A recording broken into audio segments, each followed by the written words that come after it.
Alors, bonsoir tout le monde, ravi de vous retrouver comme tous les samedis dans votre émission La Bado sur la Sen TV. Alors, comme nous avons dit tous les dimanches, sur Miss dañuy dem fi nga xamanteni moy Grand Théâtre ànd ci sen ay coach ñu jàngal leen comment une Miss doit marcher, comment une Miss doit bien se comporter, comment une Miss doit bien se tenir. Ñu dem seetaan élément boobu te ñëwaat. C'est encore un immense plaisir de vous retrouver dans votre émission Miss Labado. Alors tey ñi ngi fi nga xamante ni moom mooy Grand Théâtre waaye dama taxaw ak koo xamante ni un ex mannequin voilà mannequin international mi nga xamante ni moom mooy Kébé. Je vous le présente moom mooy jàngal fii li nga xamante ni moom mooy dox comment marcher comment défiler loolu yëpp dinañ ci ñëwaat après mais dama bëgg juste mu expliquer fii plutôt lan mooy mannequinat donc loolu yëpp dinañ ci ñëwaat ak ki nga xamante ni moom mooy suñu expert bi nga xamante ni moom mooy Kébé. Alors c'est parti. ñu dem te ñëw. Salaamaaleykum les Miss maa ngi leen di nuyu nag yéen ñëpp je m'appelle Cheikh Kébé, je suis un mannequin international et aussi bon je suis top modèle, d'autant plus que donc même au niveau de la mode je suis aussi un golden au niveau international. Donc on est tous là aussi présents ci benn émission boo xamante ne moom la ñuy naan Miss Labado.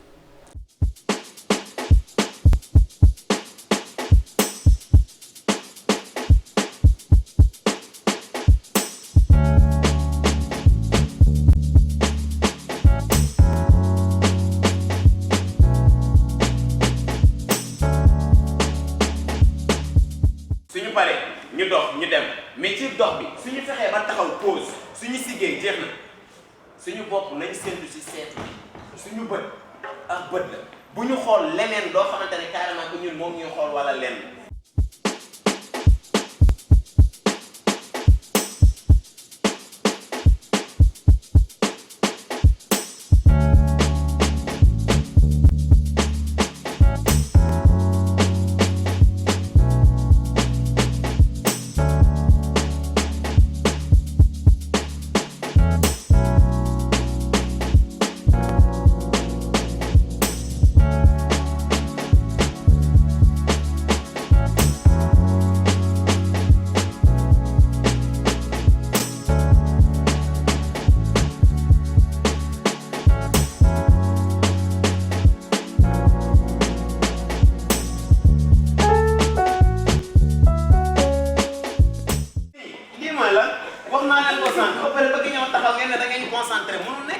Concentration bi fii la c'est à part de là je me concentre su ma ñëwee ma jël sama temps mën a ñëw def pause bu baax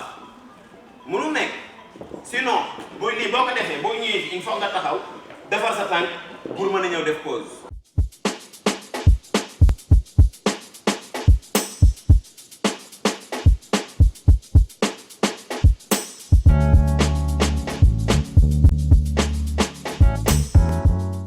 moo fay dox di dégager tànkam lii dafa am ci défilé parce que vous êtes fii góor peut-être que non ñun mën nañ dox nii te pourtant du dara de on dégage en même temps mais jigéen tak lii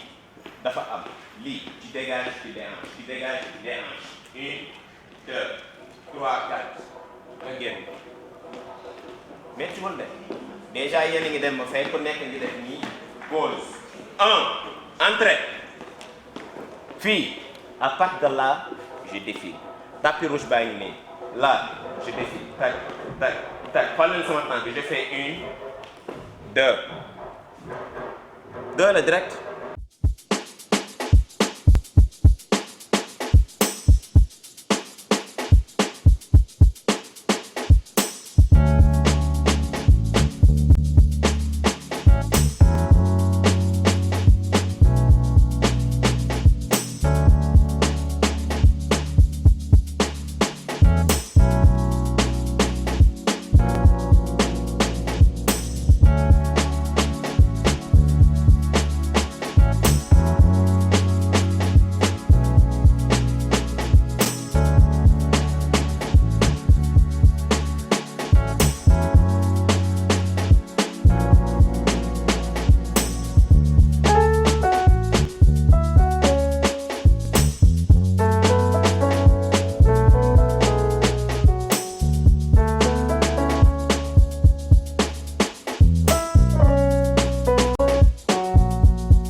Bon, les filles, je m'appelle Khady Diop. Je suis mannequin depuis 2013.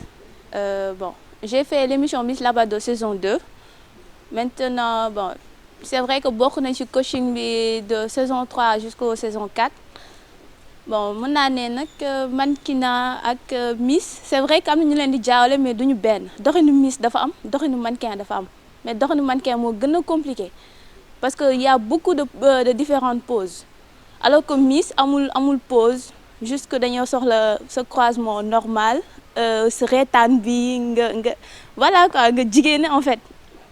Voilà, c'est ça, am communication et tout. Alors que mannequin soxlawuñu lool yëpp ci moom. Donc, bon, je vous dis du courage, hein, mais tu le sincèrement, concentration, li ngeen di jàng fii nii boo leen demee seen kër tamit man surtout man bu ma doon def mannequinat bu ma doon jàng lu ma jàng fii rek ci agence bi dama koy répété waat suñu kër.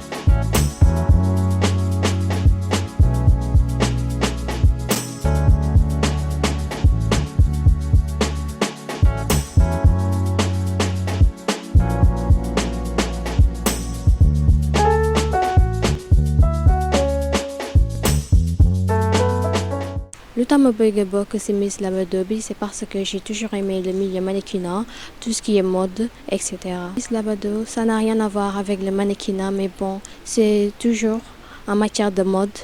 Donc, j'ai toujours voulu participer à une émission de Miss ou genre, parce que j'ai toujours aimé tout ce qui est de faire les défilés, ainsi de suite, les podiums, etc. dama cee bëgg a bokk parce que daf ma neex en plus yor naa taay bi moo tax ba ma gisee publication bi après ma contacter leen ñu jox ma rendez-vous tey. Déjà sama rêve la depuis toute petite parce que dama ko yàgg a rêvé donc du coup ma xool ma ne pourquoi pas ma tenter sama chance comme tout le monde comme niñ koy defee parce que déjà j'ai la taille aussi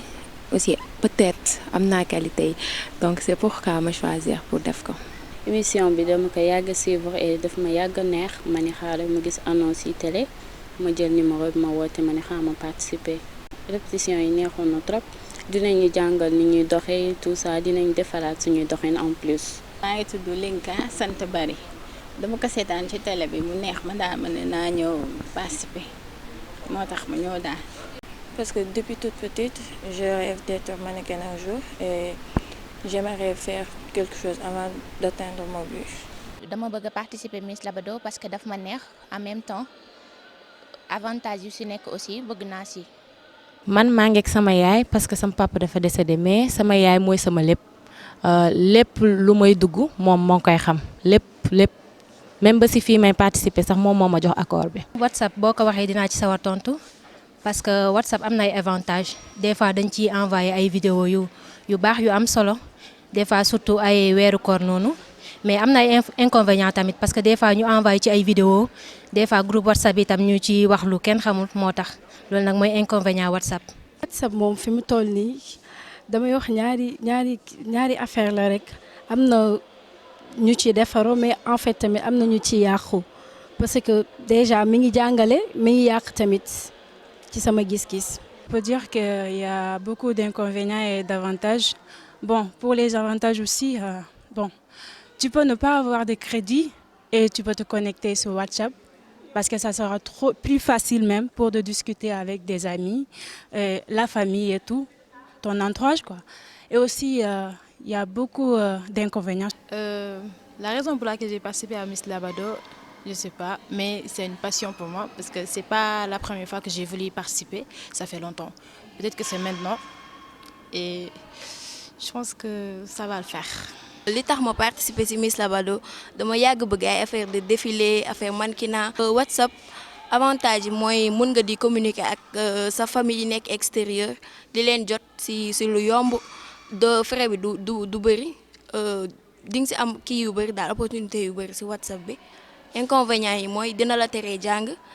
sa parent mun na la woo nga toog di ko dégg doo ko sax mën a jóg wuyu parce que da ngay concentré wu tellement que si WhatsApp bi ak statut yi ngay dugal nit yi mun nañ ko capturer kii waat ko dugalaat ko yooyu noonu WhatsApp daal am na inconvénient am na avantage. lu tax ma bëgg a bokk Miss Labado parce que sama passion la dama ko yàgg a rêvé pour ma bokk ci. inconvénient bi mooy dalay barre pour doo suivre say leçons doo étudier normal en plus que doo am temps sax pour regarder la télé et tout le temps yaa ngi sa téléphone. samay parents dañuy représenter lu bëri ci man parce que déjà jur nañ ma fi ma war a juree jox ma éducation bu baax ba fu ma mën a dem bokk xam nga bëgg nañ ma toppatoo nañ ma mosuñu ma bàyyi may xiif toppatoo nañ ma daal comme ni parent bu baax war a toppatoo ay doomam waaw maa ngi leen ne sant di leen gërëm te xam ne bu duloon ñoom du ma egsi fii donc je leur fais un grand bisou. Je m'appelle Ndéa Soutiam, 19 ans, je suis en 2e année de licence. Déjà, je remercie mes parents qui m'ont offert la chance de participer à Miss Labado. Parce que des parents comme les miens, il y en a très peu, je peux dire. Tellement on est complices, tellement je partage avec eux tout ce que j'ai, tellement ils ont tellement fait pour moi. En fait, j'ai un papa boo xamante ni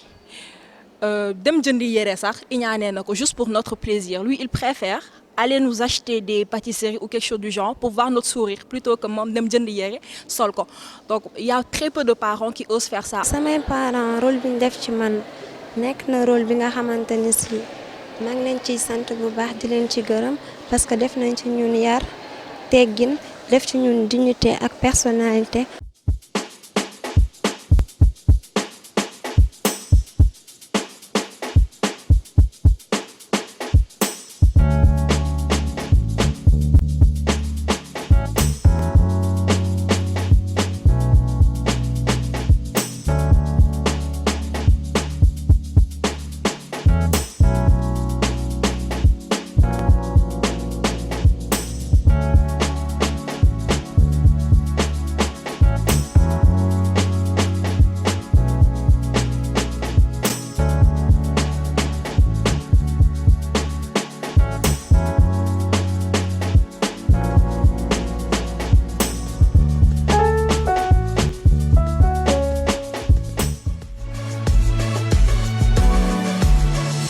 Voilà, comme vous l'avez si bien vu loolu moo nekkoon suñu élément bi c'est vrai que défilé yombul xam nga tamit jàkkaarloo nit ñi ñu bari public di la seetaan ngay défilé c'est pas tout facile mais avec le temps ça viendra. Alors pourquoi la répétition? C'est juste pour que nous voulons que les Miss soient toutes au même pied d'égalité mën a jàkkaarloo ak membre du jury bi ci jouru casting bi parce que bëgguñu ñi nga xamante ni dañuy dox di trébucher wala ñi nga xam ne dañuy naan non jàngaluñu ma woon dox bëgguñu dégg loolu ci biir émission Labado. Raison pour laquelle chaque dimanche dañuy dem fi nga xamante ni mooy Grand Théâtre ci seen ay coach yu xarañ yoo xamante ne elles sont des professionnels dans le milieu du mannequinat. Notre objectif cette année c'est de vendre la destination du Sénégal.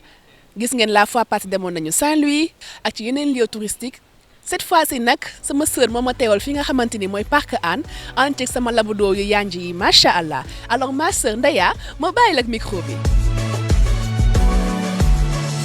mbokk yeeg xarit yu ñuy seetaan sur la Sen TV dal leen ak jàmm ci seen émission Miss Labado. Miss Labado nag tey dafa ñëw fii nga xamante ni mooy Parc Hann nekk site boo xamante ni ñun sénégalais ñun ñëpp dañ fi war a ñëw di ko découvrir parce que dafa am ay endroit yoo xamante ni dañ ko war a xam looloo tax tey Miss Labado ñëw fii pour gën leen wan li nekk Parc Hann pour ñu fii gën a ñëw bari na ci sama morom yoo xamante ni gëj nañ fi ñëw depuis temps primaire di def ay sorties pédagogiques lañ fi gëj a ñëw boo gisee sax tey élèves rek ñoo fi ñëw dañuy dem ba màgg duñ ñëw Parc Hann pour xam Miss Labado saison bi nag dafay dox ci loolu pour wane site yu baax yëpp ci Sénégal pour permettre sunu touristes yi bu ñu fi ñëwee xam bu baax fan la ñuy dem te à travers Miss Labado loolu dinañ ci dox bu baax di wax nag sama mbokk yi Miss yaa ngi nii sama ginnaaw du ñu def lu dugg ci biir wan leen place yu baax ak baax yi nekk fii nii ci biir Parc Hann à tout à l'heure.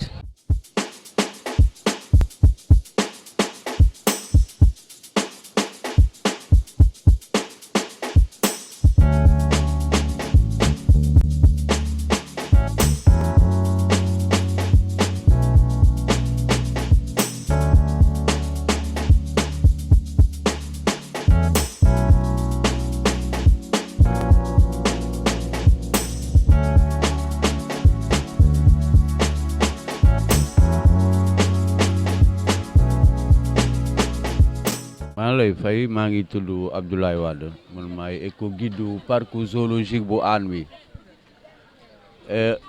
parc bi nag ñi ngi ko sanc depuis 1935 ki ko sanc mi ngi tudd monsieur Merlin benn tubaab la benn français bu ñuy wax monsieur Merlin moom moo ko sanc parce que xam ngeen ni tubaab yi dañu yàgg a bëgg animaux sauvages seen biir kër yi mais dañ doon am problème par exemple fu mu koy garder bu ñuy dem congé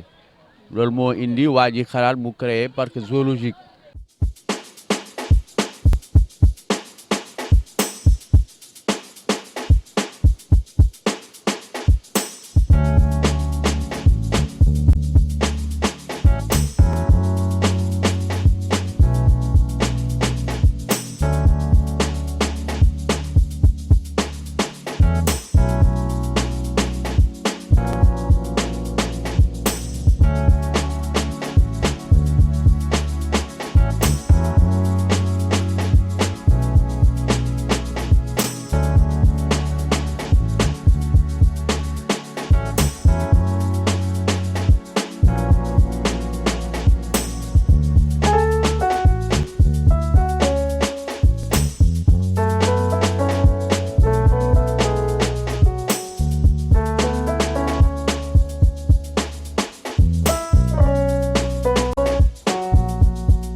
Alors kii mooy Baboun le chimpanzé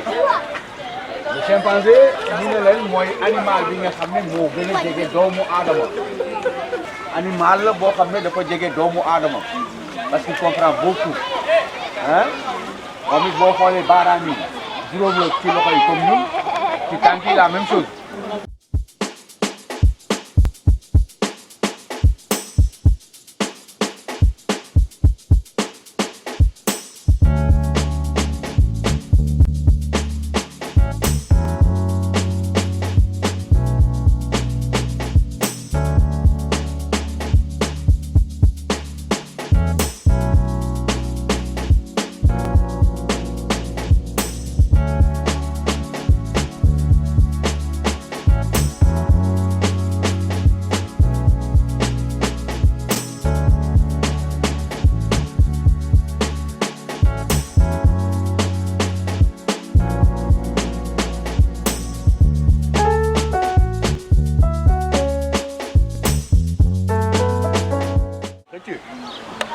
waaw parce que dafa lewet. ba pare am na force. am na force. poids bi day dem ba 1 tonne. waaw ñoom du ñu lekk yàpp bi yàpp bu ñu ko reyee par exemple la viande elle est portée vers en Europe wala en Afrique der bi ñu jaay ko italien yi waaw.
mbaamu àll la ci am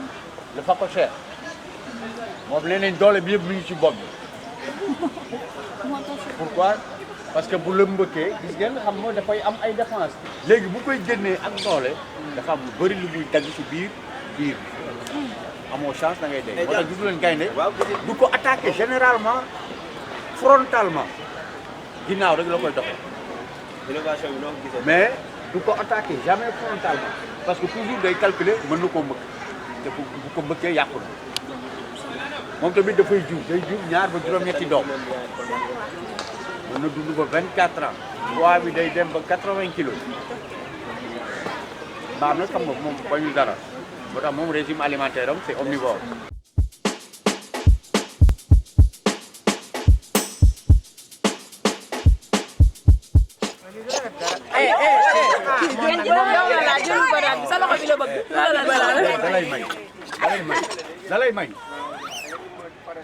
dalay may moom mooy golo bi nga xam ne moom la ñuy faral di yar ci kër yi ah moom la ñuy wax le patas ou singe rouge ñu naan ko golo naar.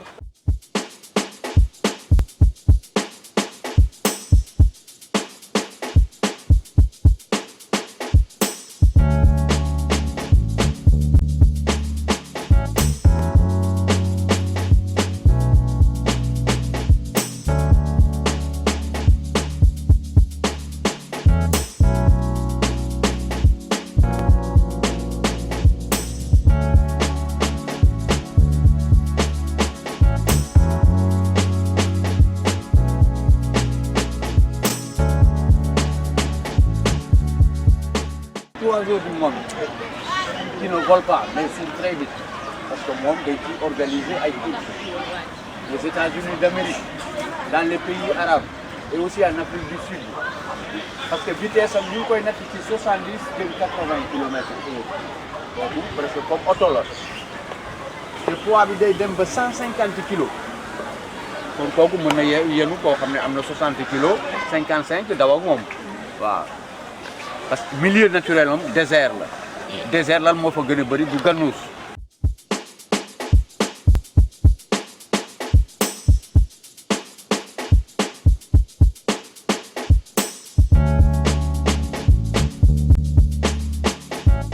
waaw comme ni ma leen ko waxee woon fii dese nañ ay quelques animaux lu mel ni ay jësiit ay saaw naan ko la porc-épic wala tigre bi wala gaynde yi wala till bi wala jaan yi dem nañ ba xaw a jege buffle bi parce que buffle bi ñu fekk fii mooy buffle Asie bi dafa lewet moo tax on s'est permis ñu xaw ko jege pour mën a xool différence bi dëgg-dëgg de visu moo ko bu Afrique bi. crocodile yi nee naa leen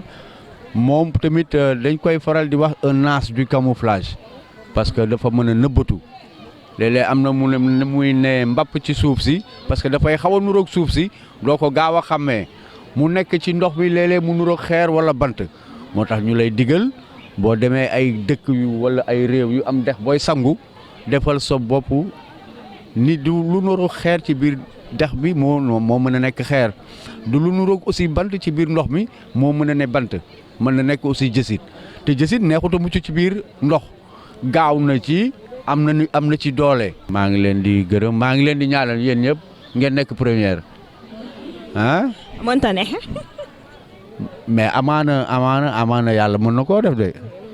après sélection rek mooy mujj mais ñoom ñëpp mën nañ nekk première maa ngi leen di ñaanal yéen ñëpp ngeen nekk première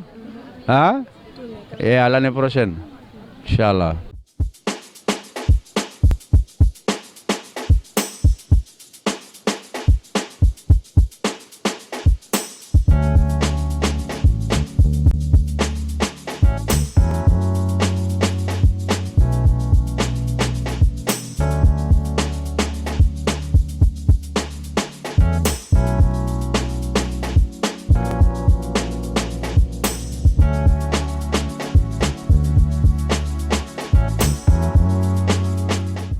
Mon participation à Miss Labado, c'est quelque chose de naturel,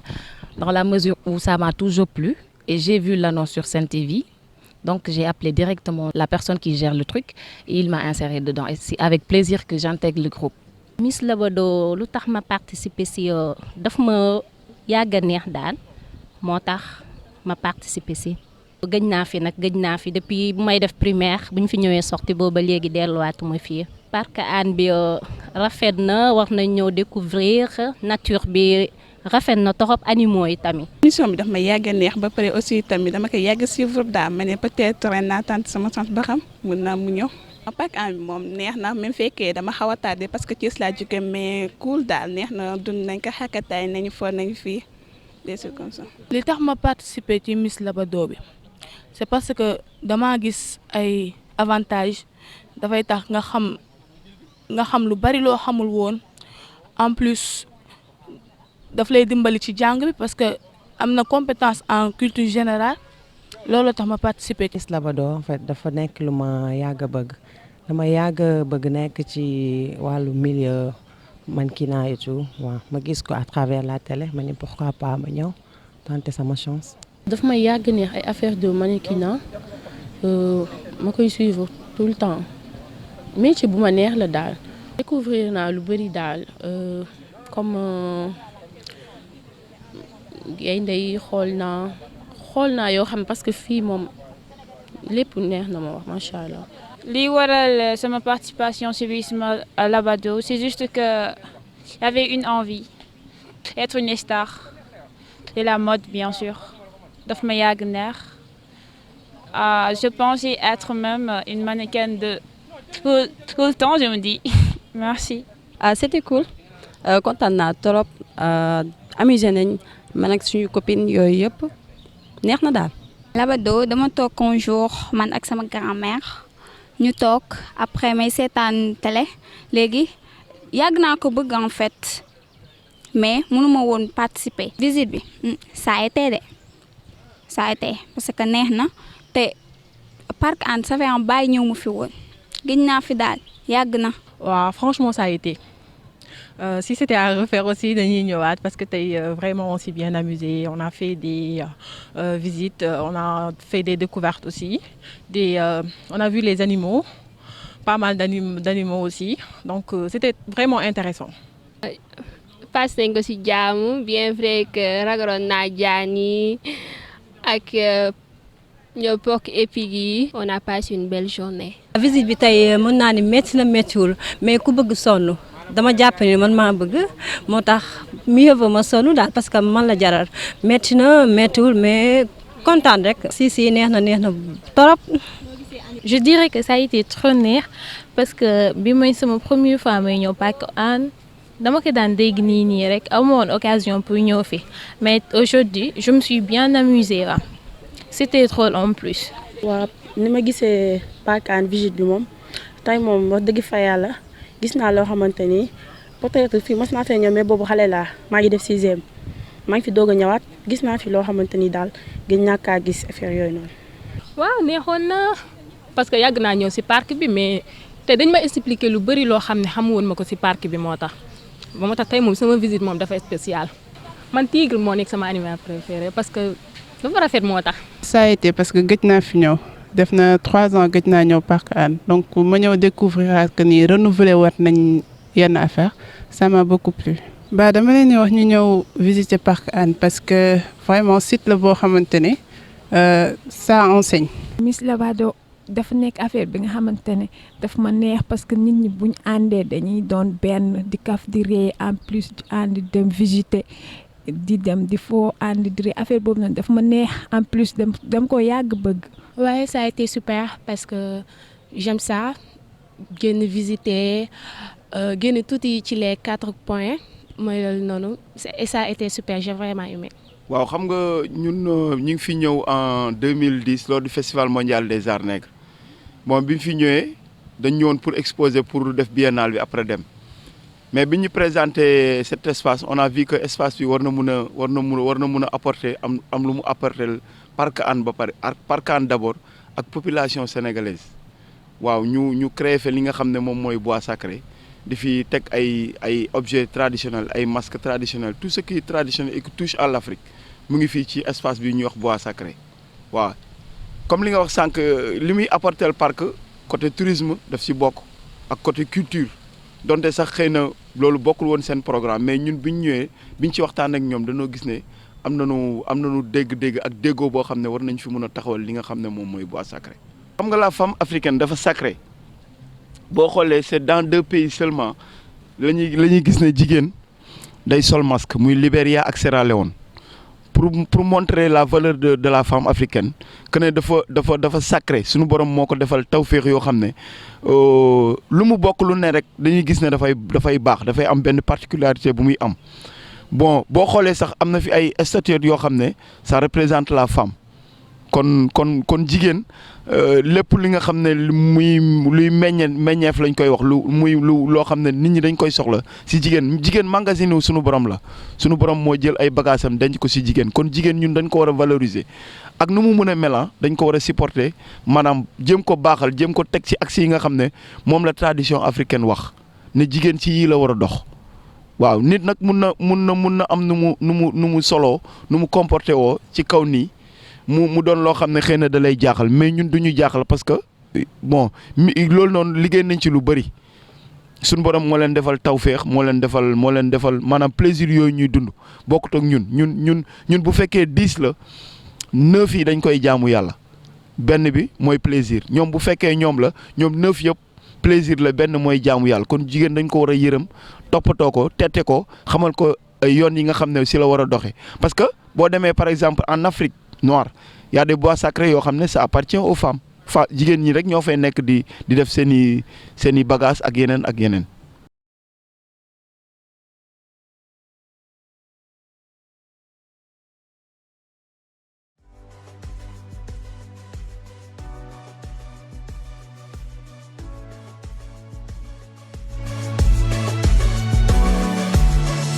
voilà comme ni ngeen ko gisee woon loolu moo nekkoon suñu élément ci parc Hann nag léegi nag ma taxawal ak kenn koo xamante ni ci ñuy demoon ci la bokk ma laaj ko rek nag la dundee mbiri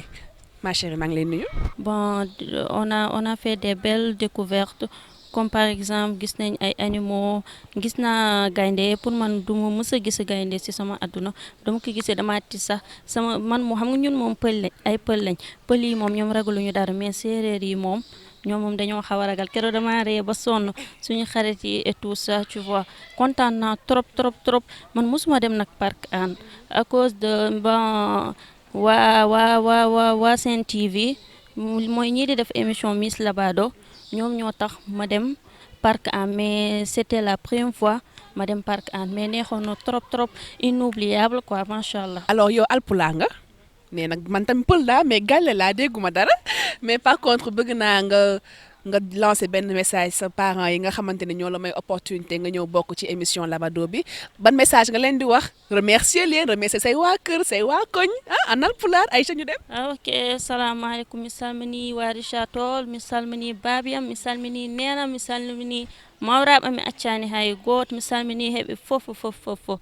min heɓe merci beaucoup ba a jarama yam confiance on dañɗon e yam ha gari mi Miss Labado mi weltima moon torop guirmitno yo on ñagana mbiɗa mi waɗa émission Miss Labado man noon kam hen duwaw onon fof mi weltima moon on jarama je vous aime beaucoup. Voilà, mais Maria maa ngi lay remercier bu baax a jaaraama yow tamit de voilà toujours comme ni ma leen ko waxee woon suñu thème rek c'est la découverte du Sénégal cette fois-ci nag dañuy dem fi nga xamante ni mooy Lac Rose ak sama Labado yi ñaaw yi macha allah faire une petite balade entre copines et passer du bon temps mais balaa boobu tamit aussi l'émission touche à sa fin alors je vous donne rendez-vous très prochainement sur la même chaîne, sur la Sen TV, dans votre émission Labado avec la même présentatrice Maman et d'ici là portez-vous bien. Mouah.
bii mooy sel fin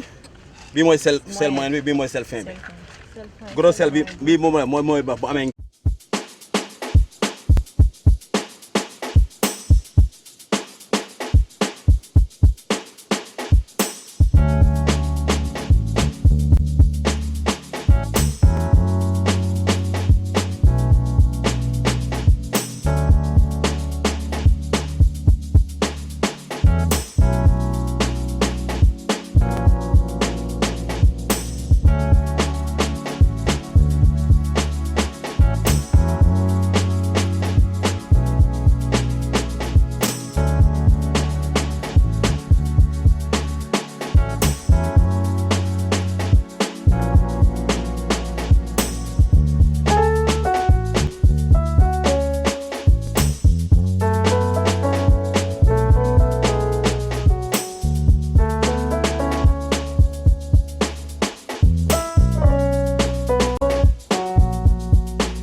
garçon. Ablaye. Souleymane.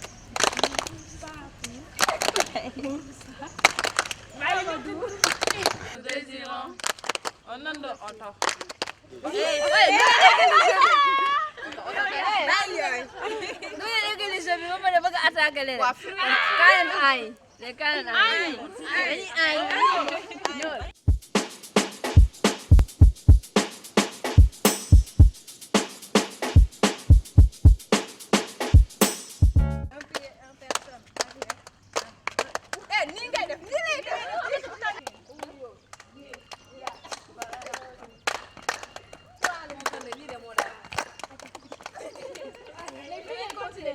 salaamaaleykum maa ngi tudd Fatima Sy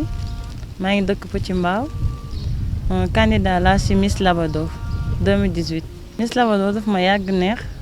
en plus li may gis ngeen di def dafa naturel aussi ak cosaan yooyu noonu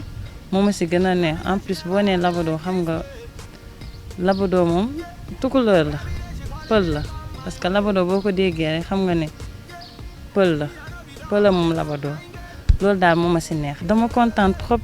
parce que gis naa tey loo xam te ne mosuma ko gis def tamit aussi lu ma musta def lu ma ci gën a neex mooy oto bi buy wàcc looloo ma ci gën a touché daal dund naa loo xamante ne daal dama changé lu bari. neex na moom neex na trop parce que ñëw nañ découvrir loo xam ne xamuñu ko woon foo nañ et tout kontaan nañ daal. découvrir nañ profondeur bi ñaata mètre la du genre ak façon sel yi siy génn affaire yooyu comprendre nañ lu bari yoo xam ne xamuñu ko woon dañ doon wàcc montagne yi du genre affaire yooyu métti woon na tiitoon nañ trop du yuuxu affaire yooyu mais neexoon na daal. li ma si gën a neex mooy éducation bi li ma si gën a neex mooy loo xam ne ni parents yi ñoo ko imposer nit ñi ñoo koy imposer seen doom yi pour ñu ñëw ñi présenter wu loolu ma si gën a touché man si émission bi parents yi li mu siy contribuer wu man loolu neex na ma trop. mosuma koy résumé moom mooy loolu tax man c'est la première fois ma fi ñëw Miss en Labado moo tax ma découvrir Lac Rose c'est la première fois ma fi ñëw. tiitoon naa trop sax parce que c'était la première fois tiitoon naa trop. mais neex na daal dafa neex trop début moom neex na. en fait affaire de ay xam nga défilé ay genre affaire de mode yooyu dafa ma mës a nekk loo xam ne daf ma neex dama ko doon fawe mais bon xëy na tey la yàlla dogaloon ma participer ci genre émission yu mel nii mu nekk lu ma neex trop waaw parce que passé naa journée bi vraiment. ak xol bu neex ak bonheur passé ko ak samay moroom yeneen yi ma fi fekk voilà ñu formidable ñu baax on a bien rigolé on a passé une bonne journée voilà on a bien kiffé. Miss Labado bi ko Soumboulou di tourné Soumboulou Bathily dama doon gis ni mu doon comporté ak candidat yi voilà c'était franchement daf ma neexoon yàgg na ma neex nag pour ma bokk ci mais peut-être aw ma woon chance bokk ci mais seen tournage yi niñ doon def buñ koy wone franchement c'est ça qui m'a motivé pour ma bokk ci Miss Labado. dem nañ ci lac bi franchement jàngal nañ fa loo xamante ne peut-être xamuñu ko woon loo xamante ne par exemple lac bi ni mu rouge noonu. xam nga daf ñuy xaw a surprendre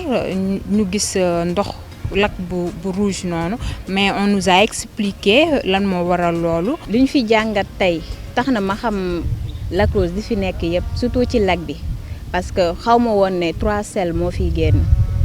en plus ak bu température bi kii la mooy tax lac bi di rose affaire yooyu juste dama daan gis à la télé rek ak di dégg Lac Rose ma damaa foog ne Lac Rose soo ko déggee rek boo ñëwee da ngay fekk lac bi rose. ok c'était pas ça mais après si lañu waay ji expliqué ñu neen lac bi lii mooy tax muy rose ak kii en plus sel yi tamit wax nañu 3 sel yi lu muy jëriñ wax nañu tamit liquide bu noir bi ñuy génnee ci biir day permettre pour filles di def seeni gommage et tout. neexoon na trop xam nga ak xale yu jigéen ñi baax nañ ba pare amusé wu nañ bu baax. surtout ça ba pare am na lu bari loo xamante ne jàngat nañ ko ci Lac Rose bi comme man nga xamante c'est la première fois may ñëw Lac Rose donc am na yu bari yoo xamante ne tey laa ko xam quoi. waaw loolu moom maa ngi koy ñaawlu bu baax comme ñëpp comme tout sénégalais voilà parce que loolu jigéen moom boo ko jàppee comme sa yaay xam ne jigéen moo la jur ak sa rak wala sa mag kon doo ko def yenn nii surtout bu dee tamit alalu àdduna moo tax ñu koy def jaru ko parce que àdduna bi dafa jeex ba pare. voilà nañ gën a defaraat xol yi rek delloo xel yi ci yàlla te xam ne loolu rek a fi des. Miss Labado dama gis ne dañuy defulewu beneen famille la da ngay nekk entre amis entre sœurs ba pare da ngeen di am yenn découverte yu bari teg si aussi opportunité la bu baax sax wax fa dëgg ku ciy dugg doo ko regretter aussi. du lu rafet en tout cas ñuy jël doomu jàmbur yi rawatina jigéen ñi di leen sàcc di leen nëbb ndax jigéen mooy yaay sutura la yenn yi warul di ko am wala tamit mu koy méttitlu ndax ku ñu jël sa doom bu jigéen bu nekk yaay jaaxle. neex na moom blaat bi moom neex na trop sax dund naa ci lu bëri daal lu ma neex sax neex na trop loolu moom dama koy ñaawlu dëgg fa yàlla ndax doom moom dafa sax ci xolu yaay maanaam soo jëlee doomam rek day am lu muy sentir daal loolu moom neexuma trop maa ngi koy ñaawlu daal bandiraaɓe sehilaaɓe mboɗon wiya Dieynaba mbeɗe yetto si mboɗon koɗi Guédiawaye mboɗo ñaago waɗan kam votel et Miss Labado 2018 inchallah. Miss Labado nag daf ma marqué depuis que je suis toute petite dama daan suivre émission bi j'ai toujours aimé voir les personnes défiler très belle hein, démarche et tout ce qui va avec en plus ni ma gën a marqué mooy ni ma leen daan gis ñuy ambiance bi vie de famille presque là. Voilà, c'est ce qui m'a plus marqué. Pourquoi pas cette année? Pourquoi pas moi? Pourquoi pas Miss Labado? Ambiance, mon donné n'a rien parce que les filles, on s'est connues, on s'est parlé. En plus, Kido nous guide aussi, il était très gentil, il nous a même offert des bracelets. Et en plus, c'était vraiment cool avec aussi Autobi, avec Vitesse B. Mais bon, dans l'ensemble, c'était vraiment cool. Avec découverte UBS, la monde rose ou lac B. Avec yu bari yo xamné dañ ko ignorer won dan ko gis ni rek mais tay may nañu ñu découvrir ko tay. Un gros coucou à mon papa, surtout à mon papa, un gros coucou à mon papa. Et sama yaay aussi, je lui fais un gros bisou depuis la France. Un gros bisou à tous. Allez, bye.